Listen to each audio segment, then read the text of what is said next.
mécanisme de l'hypersensibilité de type 1. Donc l'hypersensibilité de type 1, elle se déroule en deux phases. La phase de sensibilisation qu'on voit lors de premier contact avec l'allergène. Cet allergène qui a pénétré dans notre organisme va être pris en charge par les cellules présentatrices de l'antigène, exactement les cellules dendritiques. Et il va être donc par conséquence présenté au lymphocyte T, CD4+, qui est les molécules qui expriment le CD4, T, CD4+, exactement la surpopulation T, CD4. Bien sûr, au niveau des organes lymphoïdes secondaires, exemple ganglion, ou les maltes de tissu donc associés aux muqueuses, essentielles, l'organe touché. Les lymphocytes T, CD4, une fois donc ils vont reconnaître leur antigène spécifique par le biais des cellules présentatrices de l'antigène, donc ils vont se différencier vers des lymphocytes bien sûr capables d'entraîner une réponse humorale type Th2. Parce que les lymphocytes CD4, elles peuvent donc être s'orienter vers la voie Th1, T helper 1 ou la voie Th2. La voie Th helper 1 tente une réponse immunitaire spécifique cellulaire, alors la voie Th2 tente une réponse immunitaire spécifique humorale.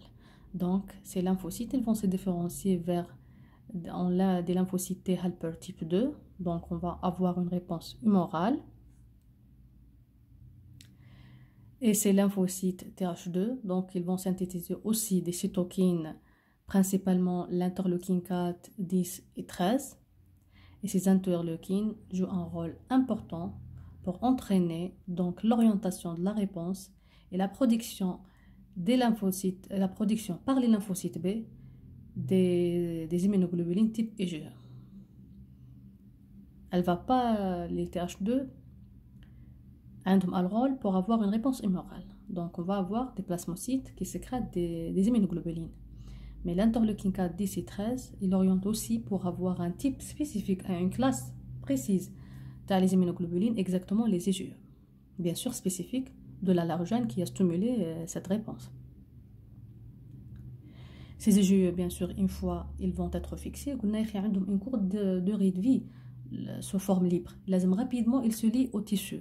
Sinon, ils vont se dégrader et ils vont donc être éliminés de la circulation sanguine. Donc, ils vont se lier à leur récepteur de haute affinité, qui est le récepteur de type 1, sur les mastocytes et les basophiles.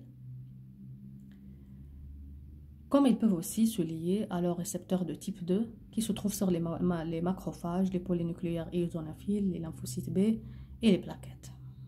Ça, c'est la première phase. Au cours de cette première phase, on va avoir que des plasmocytes qui ont sécrété des IgE. Les IgE ils vont être se liés sur leur récepteur, mais sans réponse. On ne va pas avoir une réponse à l'antigène. Je vais montrer une image qui montre mieux. Donc, on a lors de premier contact, bien sûr, il y a des T helper type 2, avant qu'on ait des T naïfs, TCD4, bien sûr spécifiques de l'allergène qui a pénétré.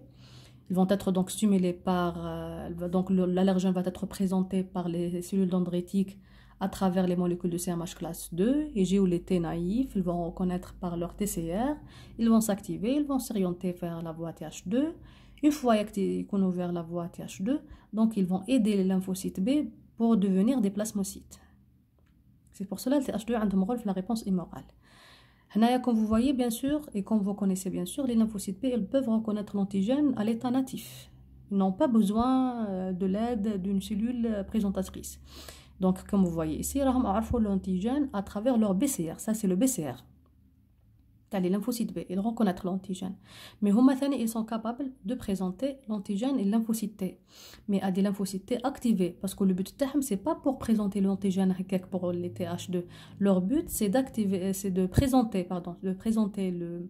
Donc ils vont internaliser l'allergène, il va subir la dégradation, ils résolvent le déterminant allergénique, le déterminant antigénique qui stimule les lymphocytes T spécifiques à lui.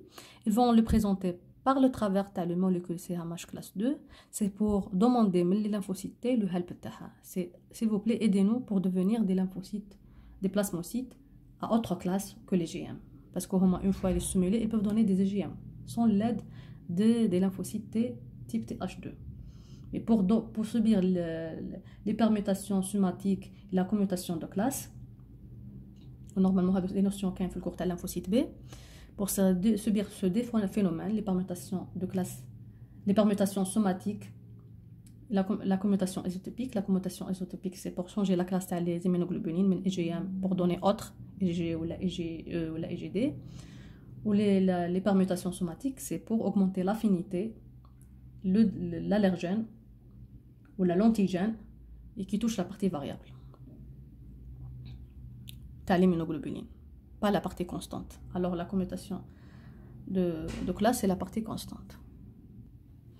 Et donc, les TH2, par le biais de CD40 ligand, qui n'est pas exprimé, ce n'est pas montré ici, mais par l'interleukine 4 et le CD40 ligand, parce que les cellules B ont le CD40. Donc, par le biais de l'interleukine 4 ou CD40 ligand, ils vont donc stimuler les lymphocytes B, bien sûr au niveau de centres germinatifs qui se trouvent dans nos follicules secondaires, pour donner des plasmocytes qui sécrètent des immunoglobulines et des lymphocytes B mémoire. Bien sûr, les IgE sécrétés, ils vont se lier sur les récepteurs spécifiques à eux, c'est les récepteurs de haute affinité qui se trouvent sur les mastocytes. Ça, c'est la phase de sensibilisation. On n'a que la production des plasmocytes à IgE, et les IgE vont être sécrétés, liés à leurs récepteurs spécifiques, et pas de manifestation pour le moment. C'est lors de l'autre phase, qui est la phase effectrice, où on va avoir les manifestations donc cliniques. Au cours de la phase effectrice, elle débute donc lors du deuxième contact avec l'allergène. Cet allergène va ponter les IgE préformés fixés sur les plasmocytes ou les basophiles. Et ce pontage, il va provoquer la dégranulation avec libération d'histamine, d'héparine, des enzymes protéolytiques type tryptase et bêta-glucosaminase. Voilà. Et même les facteurs chimiotactiques type par exemple ECF1 qui m'a donné eosinophile chimiotactique cationique facteur eosinophile cationique facteur type A. La synthèse des médiateurs aussi dérivés de l'acide arachidonique, comme on a déjà expliqué, donc la prostaglandine, la thromboxane, le cotriène et le PAF. Et elle entraîne aussi donc ce pontage, il va stimuler aussi donc la production des cytokines interleukine 4, 6 et TNF alpha. Donc c'est des médiateurs préformés ou hanaya. Les deux, déjà, la synthèse des médiateurs dérivés de l'acide arachidonique ou les cytokines, ce sont des médiateurs néoformés. Cette dégranulation des mastocytes et des basophiles, la phase se voit la phase précoce. La phase tardive, il joue le rôle d'autres cellules, où les monocytes, macrophages, les polynucléaires et eosinophiles et les plaquettes, qui interviennent dans un deuxième temps essentiellement par l'intermédiaire des mêmes médiateurs, même les mêmes médiateurs presque. Et ils participent majoritairement dans la phase semi-retardée. C'est la phase tardive ou la semi-retardée qui se voit 6 heures après l'hypersensibilité immédiate. C'est l'étape l'oula qui se fait par la dégranulation ou les mastocytes et les basophiles, la dégranulation les médiateurs néoformés et préformés. Ça se voit dans la phase immédiate ou la précoce. La phase retardée, كان le rôle les mêmes intermédiateurs mais يجي من d'autres types cellulaires واللي هما les monocytes macrophages, les polynucléaires eosinophiles, les plaquettes, etc. كيما هنايا ils ont montré que la phase immédiate précoce وين صرات la dégranulation تاع les amines vasoactives par les plasmocytes. On a, ils montrent leur rôle تاعهم sur les muscles lisses, les cellules de muscles lisses, les cellules glandulaires. Donc عندنا la sécrétion de mucus. هنا عندها rôle على les plaquettes, les eosinophiles, etc.